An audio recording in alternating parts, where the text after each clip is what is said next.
Good morning, everybody, or at least it is for me. Welcome to yet another edition of Paradigm Shift, an educational comedy. I haven't gotten any sleep last night. I've been busy working on stuff. My mind's all over the place, so excuse me if this isn't incredibly organized or whatever, or if I slip and I'm a little tired or whatever, because I'm more than a little tired. I'm a lot tired, but I was just thinking about this topic of coming full circle and demystifying the awakening process. No woo-woo factor, just straight talk that the average person can understand. So I'm not going to get esoteric or spiritual, even though I love to do that from time to time. No, sorry, not this time.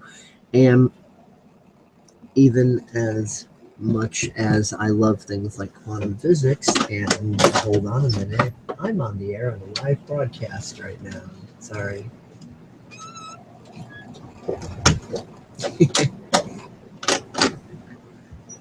My bad, sorry about the interruption. Anyway, as I was saying, um, even as much as I love to put things in terms of simplified quantum physics and stuff like that, nope, not going to do that either this time.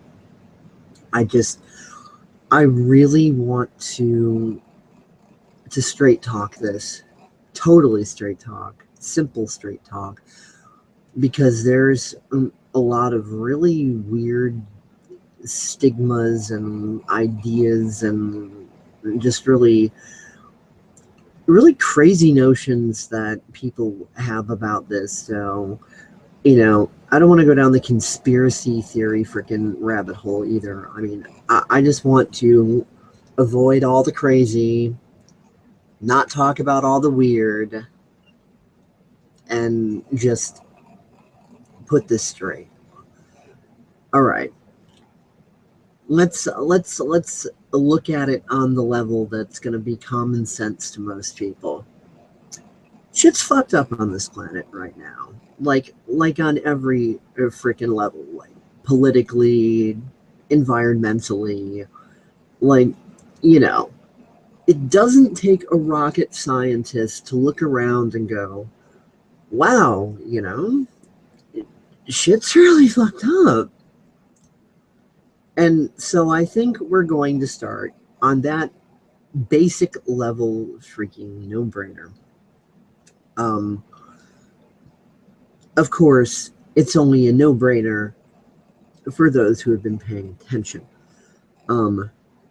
Because we live, society's basically degraded into this politically correct, easily freaking butt hurt, neurotic, crazy thing. And most people, they kind of retreat into these crazy fantasy notions that government corruption is impossible and that corporations and government are your friends and they could never do anything wrong, and that legislation is this magical force field that if you write something on paper, this magical protective force field goes up and makes everything all bunnies, kitties, and unicorns. Like, oh wow, let's ban guns, because if we put that on paper, then obviously a magical force field is going to go up and stop criminals from being criminals. And while we're at it, we should make murder illegal too. Oh wait, it's already illegal and it doesn't stop criminals from murdering people. Oh shit. Yeah. So people have these really weird ideas, and I've even seen it to where, like, when people find out that in the 1800s that the United States was actually turned by Congress into a freaking for-profit corporation, people are like, well, what's wrong with that? 3 words for you: conflict of interest. Okay? If something is a corporation, then they are only beholden to those who are the shareholders, the investors, the stockholders. They are not beholden unto anyone else. So yes, that's why we see these corporations raping the freaking planet. They dump toxic waste and shit into the oceans and into the rivers and do all this damage, and there's laws against that. And the laws say, oh, if you do that, you're going to get fined. Well, for these mega corporations, these fines are like, like asking them to pay a penny. Like, oh, you're destroying the environment, pay a penny. I mean, that's really what it is on their level. I mean, if they get like fined like $5 million or whatever for doing something, that is freaking nothing. So, unfortunately, a lot of people just have this, this really crazy idea about, oh, things written down on paper are magical force fields, and governments are your friend, and corporations are your friend, and we live in a happy, dappy, politically correct bunnies and kitties world. And they hold on to these ideas in order to avoid looking at how miserable they are. That, they're in jobs that they hate. And hey, can't blame them. A lot of these jobs suck. And the economy is really scary. And everybody's worried, like, oh man, I don't want me and my family to be homeless. So I just got to focus on working all day and working all night and bringing in that money and hope to God I don't get laid off. And there's all this stress from all that shit. And then, of course, as the environment gets more unhealthy and corporations do more shady shit, and of course, big pharma is nothing more than legalized freaking drug pushing. And when you look at all the nasty side effects of these drugs, those aren't the side effects. That's what the drug does. Hate to tell you, folks, that's what the freaking drug does. Because it's not the healthcare industry, it's the freaking death care industry, okay? Yeah. So,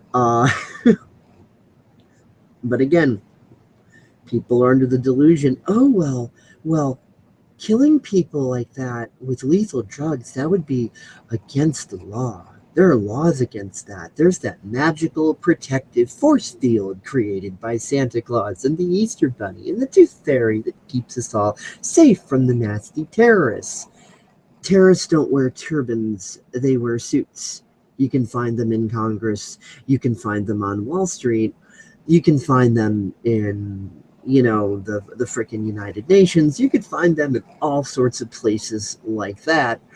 But you're probably not going to find too many of them camped out in caves wearing turbans. But you'll find a whole hell of a lot of them in big frickin' money. Because let's face it, war is a racket. It is the most lucrative frickin' industry. And, look at Dick Cheney and Halliburton, right? That's freaking making money on weapons of war.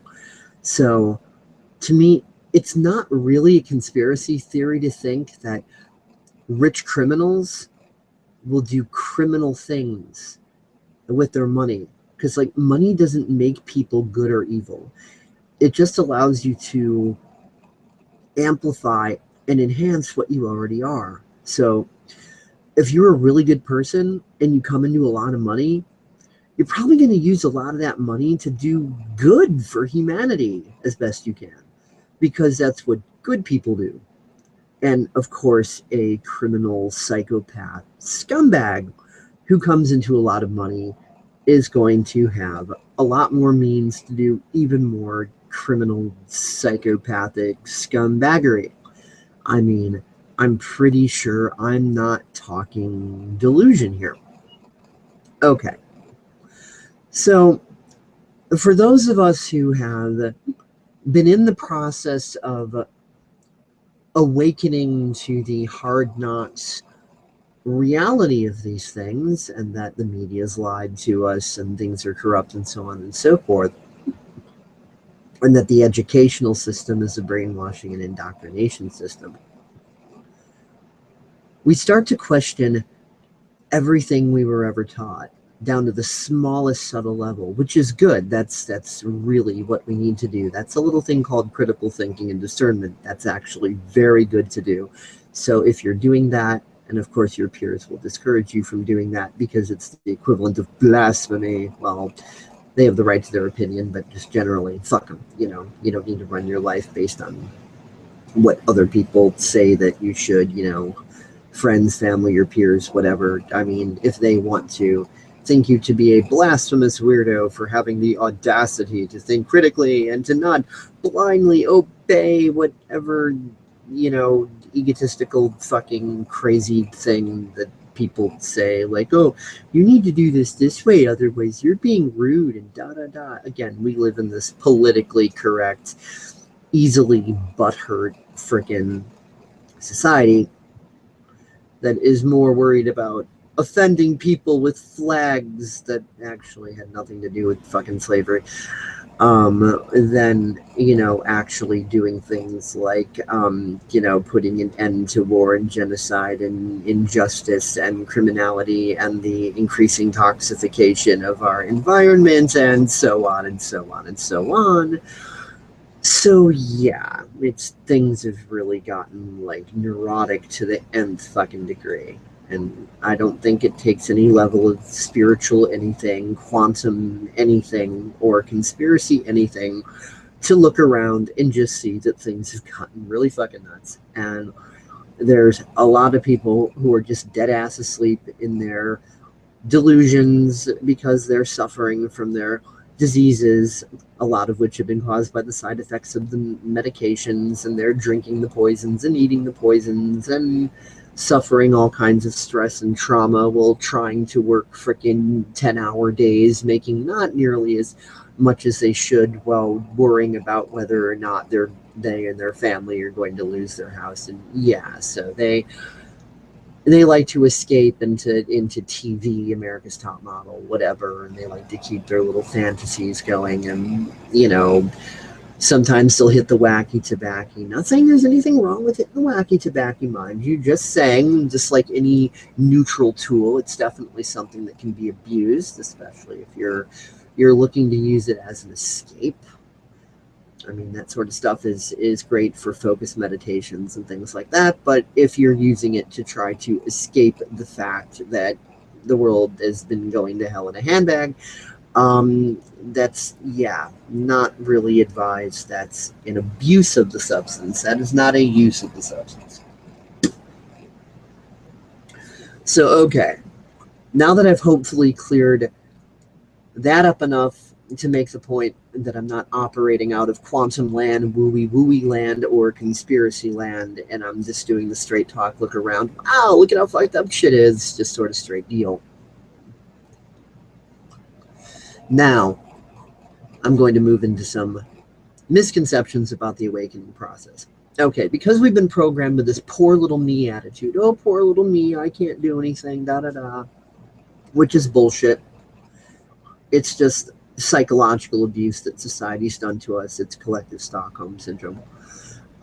For as long as we're entrenched in that, when we're trying to move through the awakening process, there's some data that gets a little skewed by our own neurosis that we're in the process of clearing, because, you know, we've got, you know, these different psychological filters that, you know, we view reality through, and, you know, they're just, you know, they're belief systems. I mean, look at how many cultures believe all these different things and have different customs and stuff. So yeah, you know, when you're raised in a society and you're raised with certain beliefs and values and whatever, yeah, those are filters. And I'd kind of say that human perceptual filters are kind of broken up into 5 groups, in my opinion. The first level filter is, you know, what you might call the growing up filter. You know, when you're a little kid growing up, you have to do your best to conform to whatever the adults want of you. Otherwise, naughty, you're going to get into trouble. Then, of course, there's the spiritual filter, whether you want to call that spirituality or religion or a quote-unquote complete lack of religion, such as atheism. But really, religion just means to bind. It has nothing to do with God. So to bind to a doctrine. So in my opinion, atheists have their own doctrine. And I refer to that as pseudo-intellectualism. Basically, they think that because they're atheists, they think they're better than anybody else. And whoever disagrees with them, they just automatically go, you're stupid, you're nuts, shut up. So yeah, you can even call it the spiritual narcissism filter, whether you're an atheist or a New Ager or a Christian or a Muslim or whatever. Spiritual narcissism filter. There we go. Alrighty. The third one, obviously, the gender filter, the battle of the sexes, you know, this idea that, oh, males and females just can't understand and relate to each other, which is just a bunch of bullshit, because it's that both males and females are just totally unwilling to listen to each other because they're both acting arrogantly, because that's the way they've been taught. And they're afraid of judgment, afraid of drama, and afraid of being, you know, being attacked and called stupid or being yelled at or whatever. And I can't really blame anybody for that. But if everybody just kind of calm the fuck down and be open to each other's perspectives, you know, I mean, I have female friends that can attest to the fact that male-female communication isn't this big, horrible, impossible thing that most people think it is. Filter number 4, the logic filter, or what seems logical to us. And of course, those of us who haven't really experienced that much logic are going to have a very limited logic filter, as opposed to those who have experienced a lot of logic. But in either case, logic is rather subjective, and common sense is not exactly very common. The logic of a psychopath is that anybody who doesn't agree with them on everything is a delusional fuckhead and is insulting their intelligence and should be yelled at and domineered and, you know, whatever. So that is actually very logical for a control freak to think, because they think that they don't have an opinion. They just think that they know what reality is. And anybody who tells them otherwise is just insulting their intelligence. They actually have no clue that they're viewing anything from their own perspective, because they're a human and not a robot. And it's also neurologically true that we can only view things from our own perspective. As Einstein once said, common sense is a collection of prejudices that we've accumulated by the time we're 18 years of age. Yeah. So the 5th filter is then the professional filter, or you might also call it the politically correct fucking asshole filter. That, oh, we have to be all prissy and proper and do this way and do this that way and blah, blah, blah. And if you don't do this way, then you're not very professional. You're not conforming to the standards. So naughty you. It's a bad mark on your resume. You're not very professional. Blah, blah, blah. But for those of us who are very professional, we lock our minds into that profession. So we literally see all of reality, you know, through the eyes of that profession. I mean, look at someone who's like maybe totally hardcore classical physics scientist, right? Well, they're going to be viewing all of life from that framework and might not really have time within their professionalism to go into, oh, I don't know, silly little human things like emotions that allow us to be creative and artistic and actually feel things and not be robot zombie drones, you know, that sort of thing. So we got all these different filters, and, you know, the brain works on associated memory. So it's like we accumulate all these experiences and all these things get cross-associated. Like, let's take something as simple and basic as the idea of love. Well, if someone has grown up in a halfway decent family and they had halfway decent parents and siblings and halfway decent friends and a halfway decent life and so on and so forth, then, you know, the idea of love might be more in the cuddles and snuggles and bunnies and kitties sort of area of things. Whereas someone who's grown up in a completely dysfunctional, shitty, you know, psychologically or otherwise abusive family, and all their peers and, you know, so-called friends have been assholes and friends like those, you don't need enemies. And they just had all these horrible, nasty experiences. And the idea of love is seen as a bad thing, is seen as a danger, is seen as a threat. They hear love and they think, uh-oh, that's me opening up to being screwed. That's vulnerability. That's, oh, if I do that, then someone's going to come hurt me. So, obviously, depending on what our experiences have been, love may or may not necessarily be viewed as a good, wonderful, positive thing. It can also be viewed as this horrible, scary, dangerous thing. To quote Agent Smith, I do believe it was Agent Smith who said this, in the Matrix trilogy, he said, there is no other human emotion that is as insipid as love. So he was very, much in the category of, oh, love does nothing but hurt you. Love is a weakness. Get rid of that. So our perspectives really kind of depend on, how we were brought up and the experiences therein. Of course, we have a free will center of the brain, the frontal lobe, that can take everything we think we know and give it the middle finger. And just for the sake of, I'm curious to see what happens, we could go in a completely different direction, only justified by, yes, I can do this because I'm a free will individual, and we can experiment then. And then you have things like creativity and innovation and invention and, things like, oh, gee, I wonder if a jet plane is possible. And then that line of thinking eventually leads to the invention of something like a jet plane, whereas, nobody discovered jet plane trees where you could just, pick the jet planes off the tree. So, yeah, obviously the non-physical, non-existent in physical reality imagination mode had to conceive of something like a jet plane, and then the logic and the intellect and the engineering skills of humanity had to figure out how to put that together into a jet plane. And then eventually, here we are, there's jet planes flying all over the place, but they sure as hell didn't come out of a jet plane tree, and they sure didn't exist before they existed, if you know what I mean. Because that's another problem people have.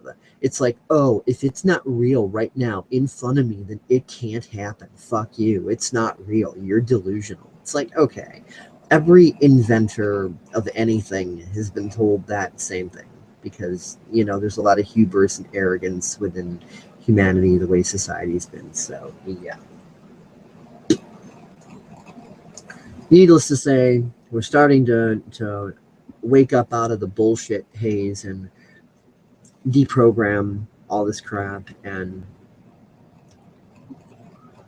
one of the big ones people go through is thinking that, oh my God, in order to impact enough change that can make a difference, that can really do anything, everybody's got to wake up at once.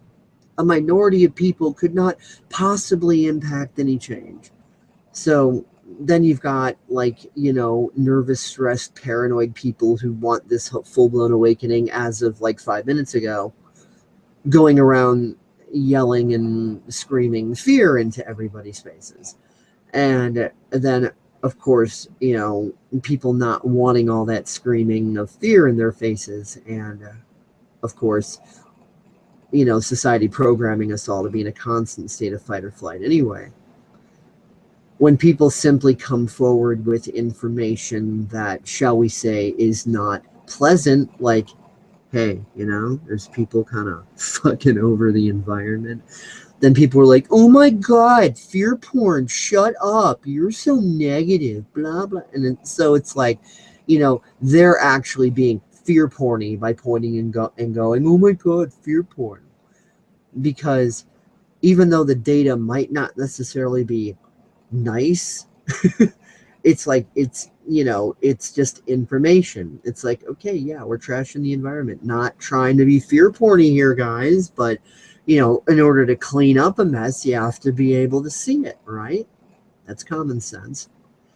Imagine if there was a mess in the middle of a room, and you pointed it out and said, "Hey, let's clean up this mess over here." And somebody said, "Oh my God, you're so negative. You're fear porning. You shut up. You're just a government shill trying to psyop me. You shut up." You know, just because you're like, there's a mess here. Maybe we can clean up the mess in the room. Shut up! You're a conspiracy nut. You're a psyop. It's like, okay, it gets really freaking stupid.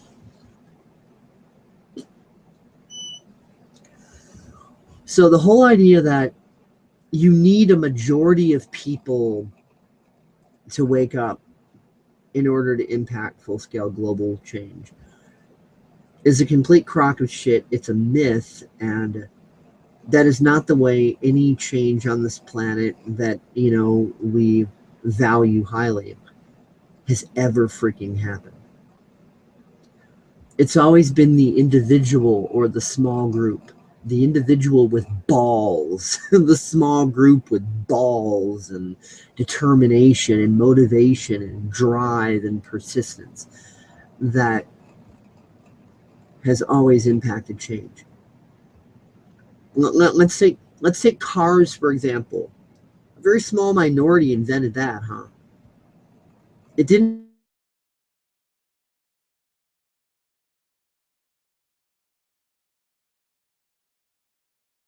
We're going to have expressway systems, and here's how we're going to do it. Okay, we all agree. Let's go do it now. No, that's not the way it happened.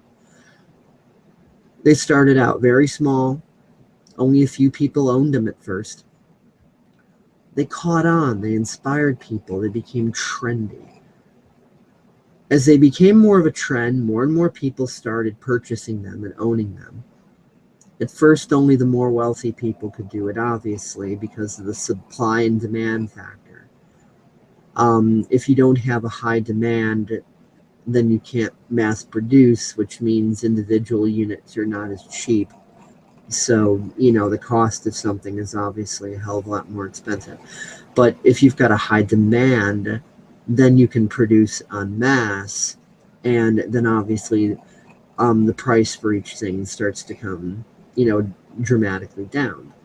So as things got popular and more trendy, that is how they pretty much impacted society. So now you've got cars just about everywhere.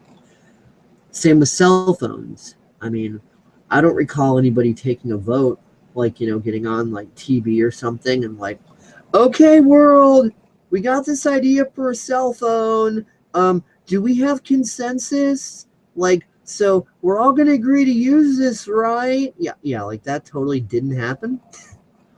I mean, again, it was just trends in, inspiring people, and more people started using them, and eventually it just hit a critical mass, and then, lo and behold, here we are playing fucking Angry Birds on our cell phones and whatever. That didn't happen overnight. Even the internet had humble origins and became trendy. You had the private network that the governments and businesses and all that, ran. It was archaic back in the day. It was called ARPANET. That's where like freaking Al Gore's like, I invented the interweb. Shut up. No, you fucking didn't. You were like one of the many people who worked on ARPANET. So Al Gore, shut your fucking hole now, you idiot. Thank you. Okay, so there was that. And then, Ward Christensen and Randy Seuss in 1978, when they were like snowed in, they were like, hey, we're all sick of Post-it notes and shit. Let's make an electronic bulletin board system.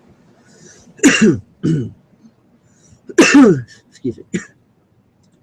So throughout the 80s and 90s, these electronic bulletin board systems that were all dial-up, they, more and more people started running them, and they got more trendy. And then as the ARPANET thing got bigger, the information superhighway was kind of formed by a merging of the BBS scene and the whole ARPANET thing. So now BBSs could be accessible long distance without like dialing phone numbers and all that. And that ended up turning into like the freaking .com boom. So then you've got like, oh, dial up internet for $15 a month at 56K. you know, instead of paying shitloads of money. And then there was the advent of broadband, and boom, everyone's going broadband. And now, you know, we're freaking ranting on live streaming freaking YouTube videos and shit now. Yay. So, you know, we didn't get here overnight.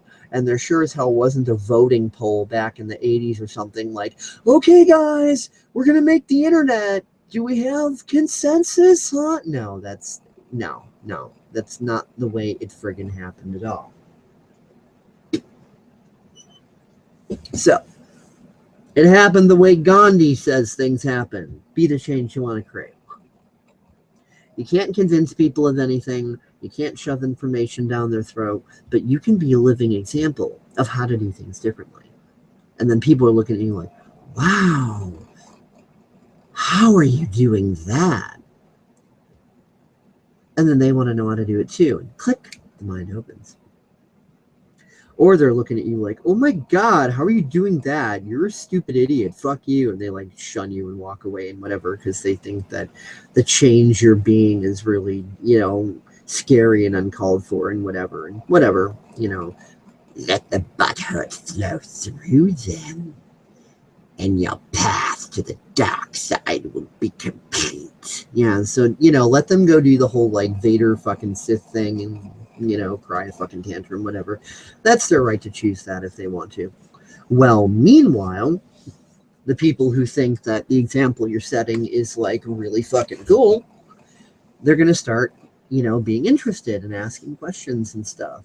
And, of course, that point right there, there's a bit of a slippery slope. What I mean is, don't become a fucking guru. Everybody's an equal human, and a lot of times when people hit that crossroads of, like, they see, oh, I'm being the change, and people are interested, and they want to know how I'm doing it, they start to get like a really big fucking head, and they start to think that they're like better than everyone else. Like, I am the guru. My way is the only way. It's like, oh, you're falling back into the old societal programming, fucker, and you don't even realize it. So, and they're walking around like going, I am so awakened, blah, blah. I am a truther. Fuck the Illuminati. You're a sheep. I know it all. Or, I am so spiritual, and I channel the poo-poo from the doo-doo system, and I am the high and mighty, all of the baba, wah, wah, wah, and anybody who does not listen to me is a shithead, and I shun you, and yeah, so, you know, the freaking narcissism factor. So, like, be very, very careful with that, because if whoever you're working with and dealing with doesn't view you as a freaking equal and doesn't want to collaborate with you as both of you being sovereign and working together as you know, independent, sovereign, mature people collaborating, sharing ideas, getting things going, if they don't want to work on that level and they just want to be like an energetically vampiric, psychopathic, control freak jagoff, then let them go do their thing by themselves. That's not who you want to be dealing with, and you certainly don't want to become that. So as you start seeing that you're inspiring people, please do your best to try not to get a big head. Okay, so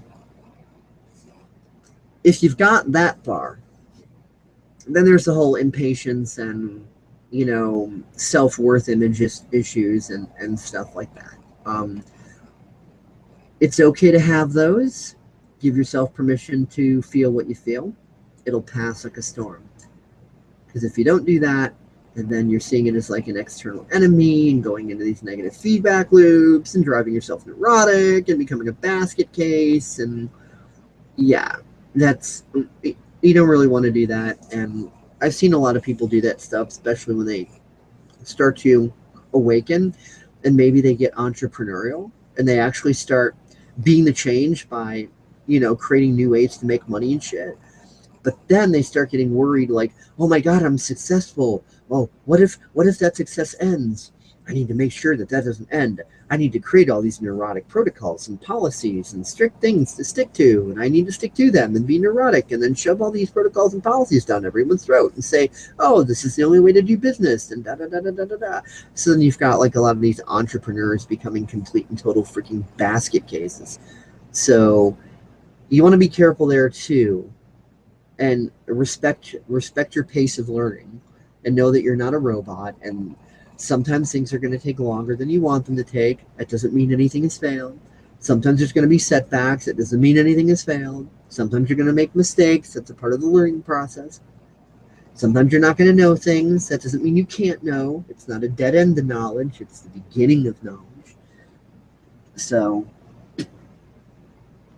there's a lot of these little mindfuck roadblocks people hit, but just, give yourself permission to be the baby that's learning how to walk and in the process is falling a lot.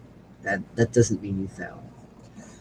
So within your process of your own evolution, your own trial and error,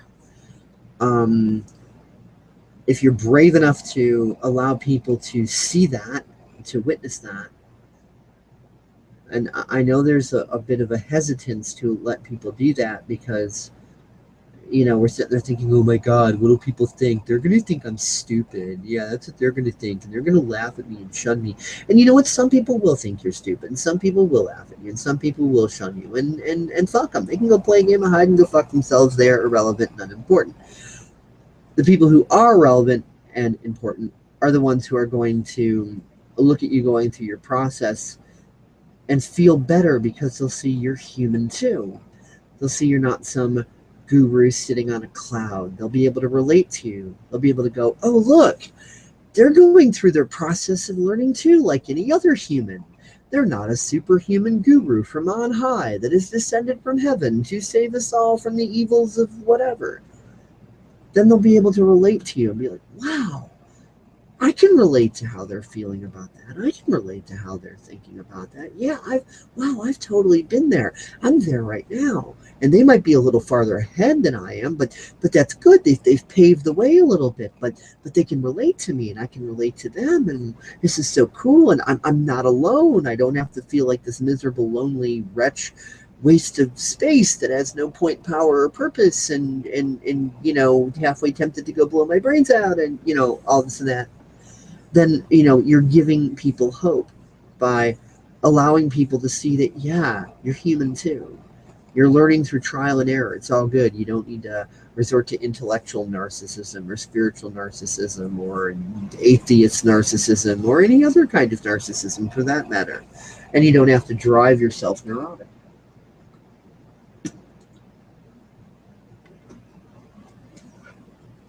So yeah. So being that change and inspiring people one at a time, it might seem slower than your ego wants it to be in the short run. But in the long run, and by the way, that long run's actually a lot shorter of a run than you think. Just egos are really freaking impatient. Wants to plant a tree seed today, have a 40-foot tree tomorrow, and cries a fucking bitch fit when it doesn't happen. But, when you inspire people like that, person by person by person, the math is exponential. It's tenfold. I mean, whip out your calculator if you want. You inspire 10 people, who each inspire 10 people, who then, each of them inspire 10 people. Actually, I'm going to whip out my calculator right now. It's not a physical calculator. It's a piece of software, but, okay. So let's say I inspire 10 people. Or you inspire 10 people. Or the guy down the street inspires 10 people. Or the girl next door. Whoever, whatever. 10 people. And let's say they each inspire 10 people. So you multiply that by 10. Obviously, you've got 100. Now let's say those 100 people inspire 10 people. Ooh, now you've got 1,000. Multiply that by 10. 10,000. Another 10. 100,000. Look at that. It didn't take too many jumps either. Now, if you're really brave and you're really authentic and you learn to respect other people's rights to freedom to do things like think negatively of you and think you're a bastard and so on and so forth, and you're not trying to be a Nazi and vampire them and going, shut up, you're not allowed to do that. And you're genuinely able to just be like, cool, that's your right to think and feel as you wish, and I respect that, and I value freedom, and that's all good. Obviously, I don't believe, I don't agree with what you're saying, and I think you can play a game of fighting to fuck yourself, and you're a complete prick. But even so, I totally respect your right to think what you think and feel how you feel, and totally express that. And I don't think you're some naughty, horrible, evil person for having a less than favorable opinion of me. Now, when you can set that sort of example, then most of the drama idiots really don't want to deal with you. And then that leaves more of the people who are really wanting to move more in a forward direction. So guess what that means? That means you're probably going to inspire quite a bit more than just only 10 people. And so is everyone else.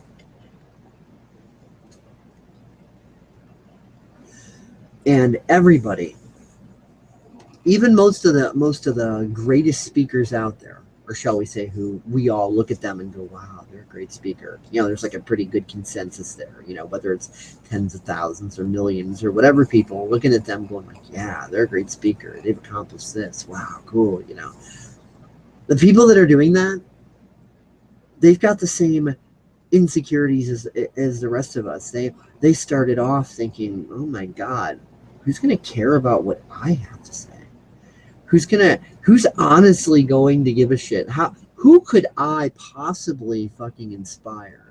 Who would give a shit about anything I have to say? Who would find anything I have to say helpful? Everybody thinks like that. The person you think is the most awesome freaking speaker on the planet has that little voice in the back of their head going, who am I? Why is anybody going to care about me or what I have to say or whatever? But they've chosen to just give the middle finger to that voice and be like, if only one person cares or no one cares or 1,000 people cares, who cares how many people care or not? It's not a freaking contest. It's about my right to be myself, and whoever it inspires or not, so be it, whatever. Who doesn't like it or not, whatever. It doesn't matter, because the idea that I have the right to be who I am, that alone is justification enough for me to be me and say what I want to say, and whoever likes it, cool. Whoever doesn't, that's fine too. And anybody who happens to not give a shit, well, cool. That's their right to just totally not give a shit and look at that and go, wow, who's this lame idiot? I don't want to listen to that bullshit. So, you're never going to please everybody. You can't appease anybody. Because all appeasement is trying to appease your own psychological projection of what your ego assumes the other person wants of you. So you're not even really appeasing the other person. You're appeasing yourself, your own psychological projection that you put over that other person. So appeasement is a complete and total epic fail. Or like Winston Churchill once said, love isn't appeasement, appeasement is. And I agree with him. It's a totally different thing. And also, the idea of unconditional love has nothing to do with thinking positive about someone, or hugs and kisses, or bunnies and kitties and singing Kumbaya on the campfire, or ascending to the fifth dimension, or whatever the fuck. No. Unconditional love, if you exit the societal view of it, is just a euphemistic way of saying that you accept that something is something or someone is what it is. Now, acceptance doesn't mean to submit. It doesn't mean to like it. It doesn't mean to approve of it. You accept that lightning is lightning, don't you? You accept that water is water. You accept that rattlesnakes are rattlesnakes. You're not trying to force a rattlesnake to be a kitten.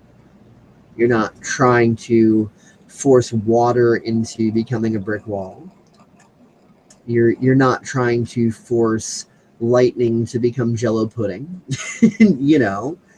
You are unconditionally accepting that these things are what they are. And with that unconditional acceptance, the love, or let's use a better word, maybe appreciation and respect, come into play. You can appreciate and respect that rattlesnake that, you know, it might eat rats that might otherwise infest your house if it didn't. You might really respect and appreciate lightning because, you know, that's electricity, and without electricity, we'd all be Amish, and you wouldn't be listening to me right now. You wouldn't be listening to anything, really. You wouldn't even have lights. You wouldn't have shit without electricity. All the conveniences you take for granted, you'd have none of it. And of course, without water, you'd be fucking dead because your body is made up of 80% of the stuff. So it doesn't mean that you want to play with rattlesnakes just because you respect and appreciate them. Doesn't mean you want to give them a hug. You could, I mean, obviously, anyone with any good sense is going to want to stay way the fuck away from a rattlesnake because it's a fucking rattlesnake, man. And of course, you're not going to want to try to hug and kiss water because, you know, if you go down to the bottom of the pool and have a nice long cuddle session with water without an oxygen tank, you're fucking dead, and that's kind of bad. And of course, with electricity, you don't want to try to cuddle that either, otherwise you're going to burn to a crisp and be equally dead. So yeah, has nothing to do with approval and hugs and kisses and whatever. It just has to do with removing judgment, egotistical judgments, so that your mind isn't constipated, so it's clear. And you could tell the difference between one thing and another. You have critical thinking, you have discernment. Let you do things like use fire as a tool instead of burning the shit out of yourself. You get the idea here, hopefully.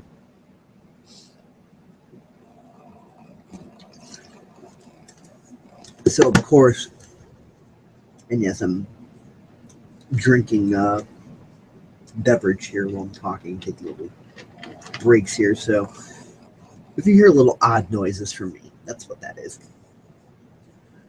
Anyway, so obviously, as you're going through your own processes of, you know, deprogramming and sorting out the mess in your head and trying to get your brain to stop going to war with itself and being the change that you want to create, others are looking at you like, wow, that's cool how you're doing that. And then they start doing that too.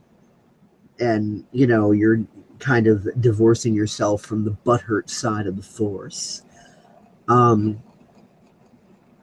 enough people get into that more clear thinking, not so butthurt mode, then those people can collaborate with each other to create really awesome things and have profound impact and change. It only takes a minority to fix the problems because the majority are sheep and they'll just follow whoever's in charge. And I don't necessarily mean that in a leader sense. I don't necessarily mean that as like a boss or Obama or whatever. I mean it more like trends and memes because that's what everything is anyway. You know, things that are popular, things that are trendy. Set the trend, set the meme. If you build it, they will come. You know, it's that sort of an idea. And that's what our entire society is built on. I mean, look at how much freaking advertising there is everywhere. Everything's a freaking meme, trying to popularize everything and get the sheep to follow so that you can reel in all that money. Yay. You know, so it's all about that.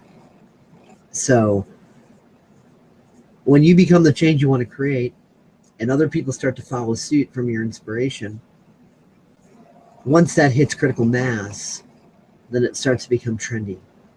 So you don't need to get the masses on your side at once with the awakening process. The dumb masses can remain dumb and still follow a trend and be about as oblivious as the parrot going, Holly want a cracker, Holly want a cracker, Sheepy wants some fluoride, you know. So It's kind of like that. They don't have to cognize and understand every little freaking thing just to follow a popular trend. They don't need to do that. As a matter of fact, during the American Revolution, only 3% of the population even knew what the hell was going on, much less participated at the time. The vast majority of the population didn't even know anything was going on. And how could they? They didn't have mass media, they didn't have TV, they didn't have the internet. It took like 6 months to go from anywhere to anywhere else in the United States via stagecoach. Didn't have cars, didn't have planes, didn't have none of that. Information traveled very freaking slowly. So, the vast majority of the population of the United States was completely oblivious to the fact that there was an American Revolution going on. And that's a part of where you might have heard the term the 3%ers.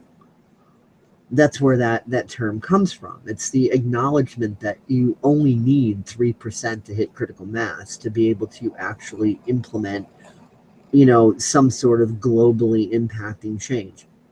That you don't need to have everybody and their mother and their brother's cousin fully on board with you before you can move an inch.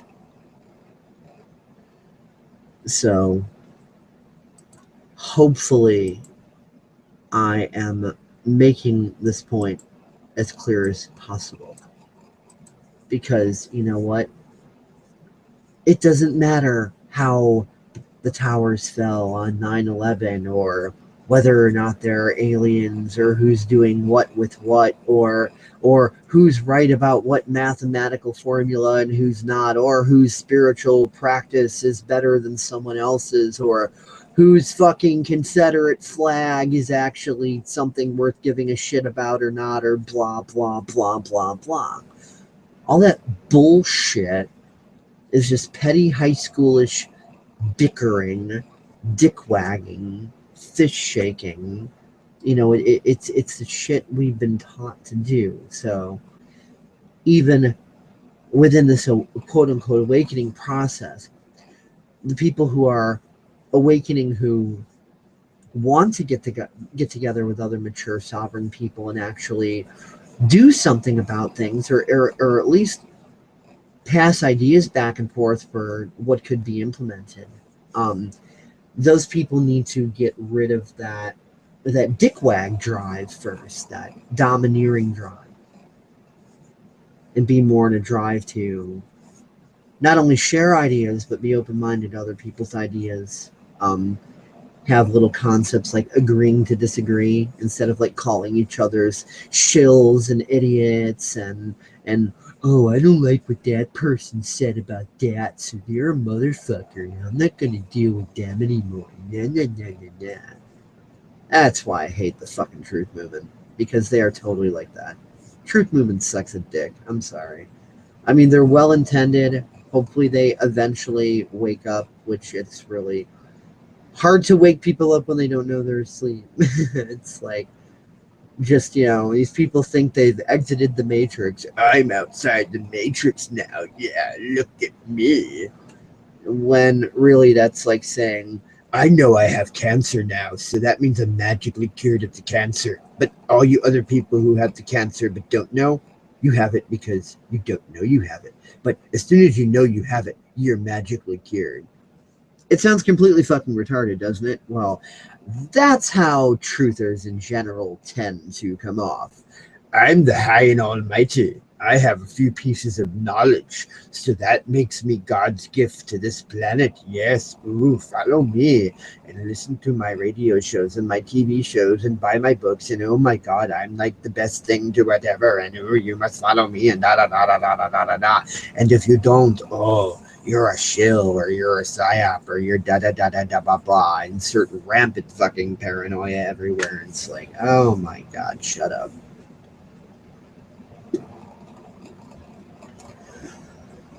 So yeah, hopefully at least some people listening to this can kind of see and understand the ridiculousness of the situation, and can understand that there is an awakening process going on. I see more and more people waking up every day, and even average people, just even though they don't know a lot of the details about stuff, but their paradigms are starting to be defied, and they're starting to see that it isn't this, Candyland, bunnies, kitties, rainbows. Oh, the government and corporations are your friend, and everything's perfect, and tra la la la la. They start to see that the world isn't freaking like that, and they're like, wow, I'm not really sure as to exactly what's wrong, but there's something seriously wrong. And it's like that wasn't even in their awareness before. And they might even go so far as to realize that politics is, two wings of the same bird. Left wing, right wing, one bird. All controlled by the same greedy corporate conflicts of interest. Yeah. Yeah, that's pretty much what it's become. Corporations fuck everybody else for profit, bend over. Basically. And that's totally not a conspiracy theory. That's just everyday life. Look around. It's everywhere.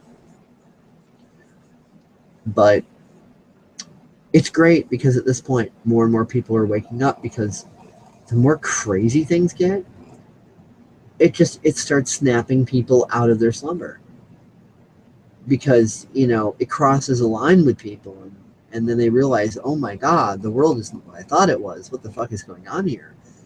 And then they're actually asking questions instead of making assumptions and going, I'm right about everything. Shut up. Fuck you. Reality's the way I say it is. So then they're starting to question, like, wow, maybe I've been the cosmic schmuck here. Although, if you can ask whether or not you're the cosmic schmuck, you're probably not the cosmic schmuck. But if you're sitting there thinking, there's no way I could be the cosmic schmuck, then you're probably the cosmic schmuck. And that's a euphemism, by the way. Schmuck meaning idiot, cosmic meaning big. Big idiot. That's another thing, too, now that I've reminded myself. People so anally sticking to word semantics as if there's only one in one context only for any given word. Like, I've lost track of how many times I've euphemistically used the word Nazi to represent just control freak, just like, hey man, don't be a Nazi, it's kind of like a slang, like, don't be a control freak, don't be such a Nazi, don't be a control freak, don't be a dictator, don't be a, don't be throwing your weight around on me, I'm not your bitch, like that sort of thing. But people take it so literally, like, oh my God, what does the Holocaust and the deaths of Jews have to do with what you're saying? It's like, dude, it's like, whoa. Talk about narrow freaking minded. It's like, wait a minute. What you're saying, I'm not allowed to use the word Nazi in regards to a control freaky attitude? I mean, it's like, people get so hung up and they fight, they bicker and bitch over fucking words, dude. It's like, words, semantics, irrelevant fucking semantics, like two little kids fighting over a freaking toy truck. It's fucking ridiculous. So, like, that's another thing too. And that's also why I kind of rant about these things in the way I do, and bring these things up, because not enough people are talking about dichotomies, which is exactly what this sort of shit is. And number two, when I bring it up, I am sure to offend everybody who wants to remain stuck in that egotism to such an amazing degree that they tune out. They don't even want to deal with me or comment or whatever. And guess what? That's peace. World peace isn't everyone agreeing with each other and singing Kumbaya around a campfire. That's actually Nazism. Nazism says everybody thinks the same way and gets along. That's not peace. That's the Third fucking Reich. What peace is an end to conflict. So peace is respecting someone's right to hate you, and vice versa, and so on, to the point to where you don't feel the need to go beat the shit out of them or kill them simply just because you can't stand the sight of them. At that point, both people just decide to go their separate ways and not deal with each other, and thus there is no conflict, and a lack of conflict is peace. So people are learning about ideas like this. These things are very new to most people. These are not the reactions most people have. And for the people who are deprogramming, quote unquote, and learning about the stuff, that's totally a part of, the awakening process. I mean, do I think there are esoteric factors to it? Yeah. Quantum factors? Yeah.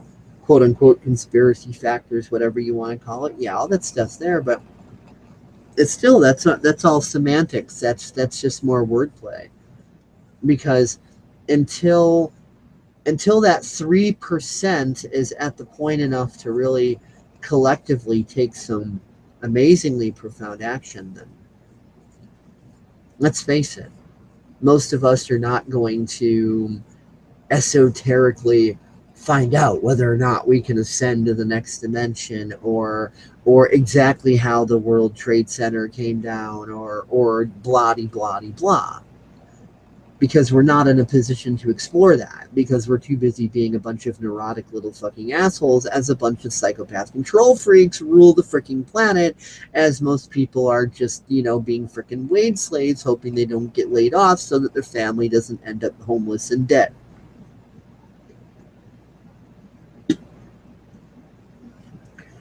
And for anybody who's halfway tempted to be like, oh my God, Dave, you're being so negative. No, I'm not. As a matter of fact, I view the negative as a positive opportunity for positive change. If you are viewing the negative as negative, then, hate to tell you, you're the one being negative. Because if you were so positive, you would be wanting to figure out how to take these negative circumstances and use them as positive opportunities for creating positive change, because that, my friends, is being the change you want to create. If you're going to point your finger and go, oh my God, shut up, that's negative. That's Einstein's definition of insanity. That's just another classic case of, if you always do what you've always done, you'll always get what you've always gotten. Yeah, totally.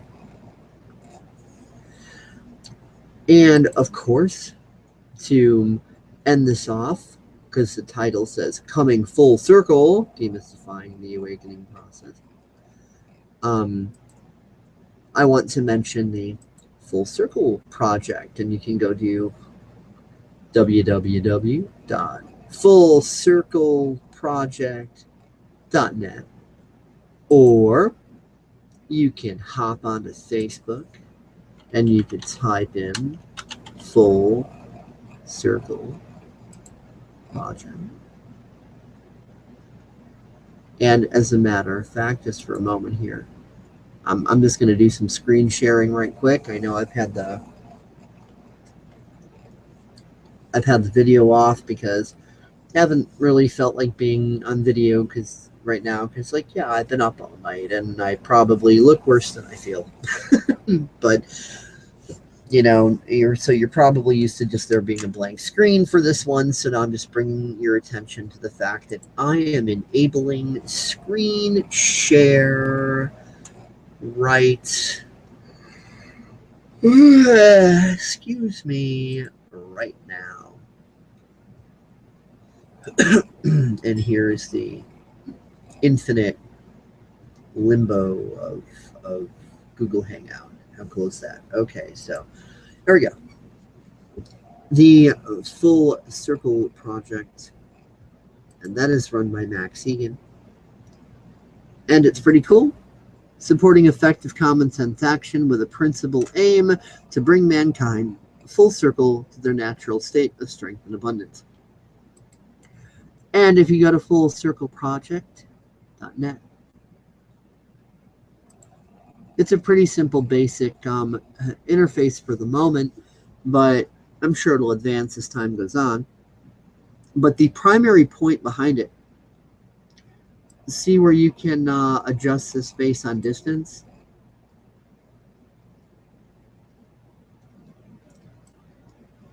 You see, obviously, the more you can work together in like-minded groups that aren't a bunch of bickering fucking idiots, the more inspiring, you could be as far as creating that change. But the problem, and God, especially if you live in a big city, like I live in Chicago, and I've basically got roughly 15 million people around me, give or take, and it's really hard to tell who is awakened on the sort of levels that I'm talking about, and who is just dead ass asleep, idiot that's just gonna, if you try to talk to them, it's gonna look at you and be like, God, you're a conspiracy nut. Or if they even are awakened enough to basically realize that the world isn't all bunnies and kitty cats and rainbows, that they still might be too much into a state of fear, which would then be the equivalent of trying to have kindergartners rebuild the World Trade Center and just have little kids getting hurt on power tools. So that's not going to work either.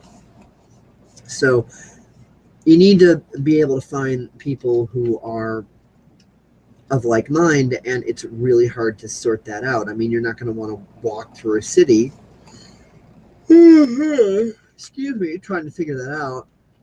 And even if you were to try to use Facebook instead of a physical walk through the city, well, then it's just a virtual walk through the city, because you've still got no way of sorting out who's who and what's what. Whereas with things like the Full Circle Project, you're not even going to have an account on here unless you are like-minded enough to understand why having an account on here might be a good idea. So then you could find people on here and start, getting some ideas going back and forth and in-person collaboration and stuff. So it basically makes the unfindable findable. Yay! So pretty damn cool. It's got a humble beginning so far. I mean, it just launched the other day, but it just has obscene potential. It's taking off fast. I mean, the Facebook page here has been up for less than a day. It's already got 410 likes, and yeah, I mean, this shit's gonna go freaking viral. And oh look, they're even using some graphics that I made. Like, check that out. Paradigm shift in educational comedy. There you go. And I took a Max Igan quote from the video I put together, which is obviously linked up in here. Excuse me. And you can find that on our YouTube channel. It's PSEC 2015 featuring Max Igan. Full Circle Project, Full Spectrum Response. Yay. And of course, this quote is, now is the time that we can actually put something cohesive and unified together and stand up in a full spectrum response. We don't need resistance, we need response. The term resistance is actually a loaded term. It makes you believe that you must resist that which is inevitable. Well, I am not resisting, I am responding, because I do not think that their control grid is inevitable at all. I think what is inevitable is human freedom.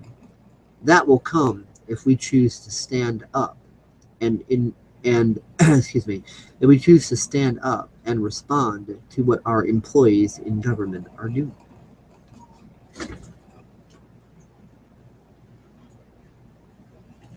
So yeah, I mean, we've kind of forgotten that these people are our employees. We act like they are our masters. We act like they are our gods.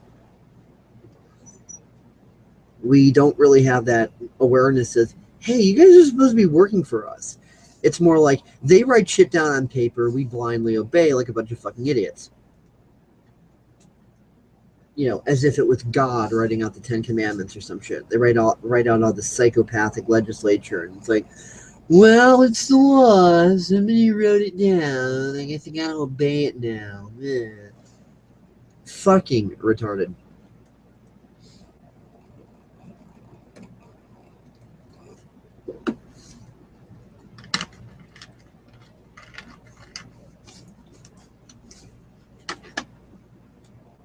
If a law is morally fucking bankrupt, no, you do not have an obligation to obey it. If it was a law that you have to chop off your fucking dick, are you going to be like, oh, I gotta chop my cock off now because it's a law? No, you're probably gonna not obey that one.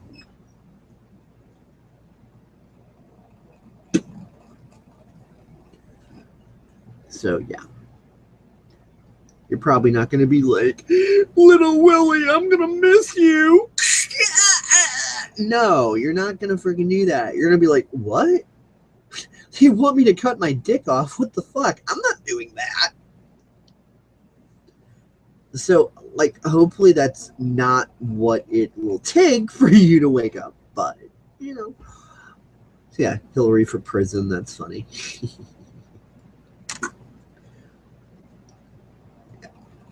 I made this graphic too. Full circle project, full spectrum response. It's time to hold the cacistocracy accountable for breach of trust. Cacistocracy is defined simply as when the most incompetent of a nation are running it. And sadly, that's not just the United States, and that's not just the Obama administration.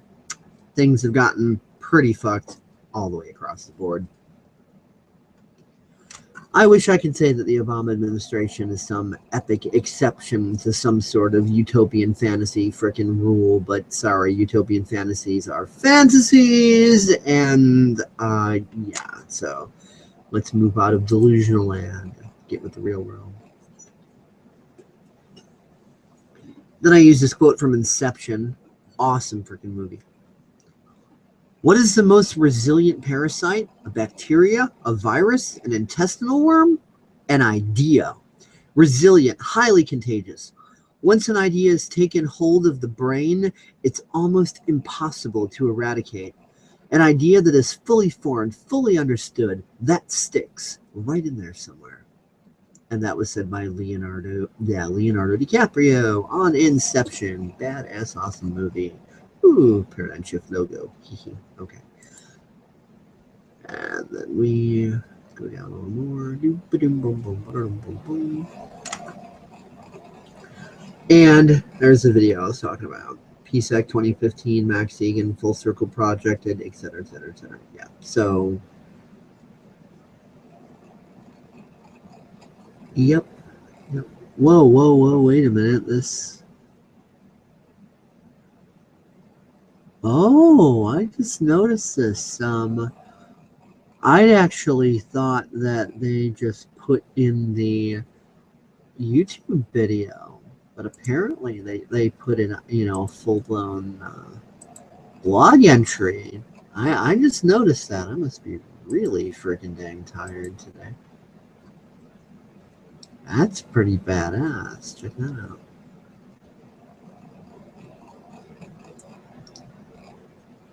Come on, web browser. There we go. Yeah.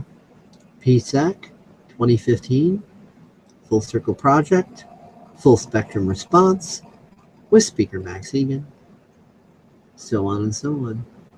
Yeah, check that out. They put it right up there. I just noticed that they that they did that. I thought they had only just linked to the YouTube video, but they actually made it a freaking blog entry. So yeah, I actually see. I've been freaking half asleep. I don't mean asleep in awareness wise. Obviously, I mean like literally, like it's 5:32 a.m. and I haven't slept all night and shit. But yeah, that's pretty freaking badass. I want to just go to blog.fullcircleproject.net.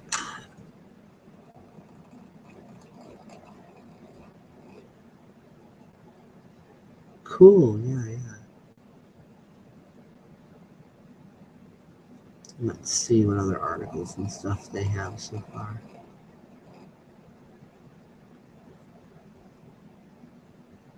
Just for shits and giggles. Firefox decides to get a different clue. There we go.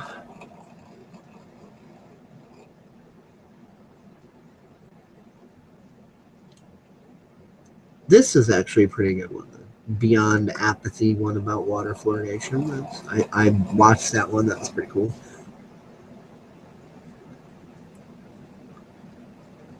Nice. Nifty little blog page here. I'm not sure if they're using a homebrew blog or if it's WordPress or what it is. I don't know. I know that the main Full Circle Project interface for www.fullcircleproject.net, that is their own homebrew custom interface and all that. So it's not like they're using some other back end or something. This is like totally and purely a custom job. It's pretty slick. So I'm not sure if they're doing that same thing with the blog here or if it's RSS feedable or whatever the case may be, or whatever they're using. But I do know that the Full Circle Project, interface for the system is totally homebrew, which is pretty cool. Okay, let's check and see if it's got that. Subscribe to the blog main feed, and then there's a comments feed. Okay. Yeah, check that out. Bam, right there. Cool. Cool. Okay, nice. That answers that question.